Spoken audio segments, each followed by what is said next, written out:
राधिका उदय पालेकर ना office open केला।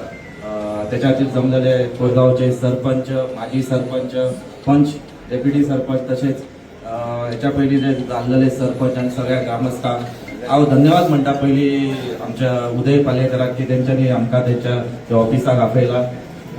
ते तशेंच तेणी आयज आपले कॅन्डिडेट जी तेंची मिसेस आसा तिकाय घोशीत केला की ती झेडपी इलेक्शनाक रावता। सो म्हाका दिसता आमी खंय तरी महिलांक फुडें व्हरपाक चिंतलेले आणि आमच्या कोरगावची महिला फुडें सरलेली आसा। आमच्या सगळ्यांचो सपोर्ट तिका आसतलोच। तशेंच ती आयज खंय तरी आमच्याकून वयर पदार चड वयता। जे कोरगावचे डेव्हलपमेंट रावला ती म्हाका दिसता ती डेव्हलपमेंट आपले ध्येय धरून फुडें वयतली। तशीच जी कामां करपाक जाय की तेंचो मिस्टर जो पयलीं सरपंच तसोच डेप्युटी सरपंच आसलो कोरगावचो तेचोय तांकां हातभार आसतलो आणि म्हाका दिसता की एक बऱ्या नेतृत्वा वांगडा फुडें सरता आणि आमकां सगळ्यांक हांगा आपयल्या बद्दल हांव तांकां शुभेच्छा दिता आणि थँक्यू म्हणटा। सगळ्यांक नमस्कार।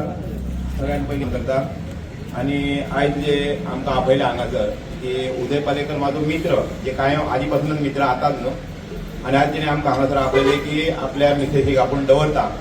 ही बरी गोष्ट आहा आणि त्या प्रमाणे आमच्या लौकीक शेटीन म्हाजो मित्र सामको जवळीक मित्र तो जे कितें उलयला तेच्या फाटल्यान हांव सदांच आसा। आयज मेरेन जे घडामोडी घडल्यात जे तेच्या फाटल्यान रावन आमी घडयल्ले आसात इतलें सांगता की तेच्या फाटल्यान तशेंच सगळे लोकांनी रावचे, भरघोस मतान तिका निवडून हाडची अशें सगळ्या लोकां कडेन मागता आनी म्हाजे 2 शब्द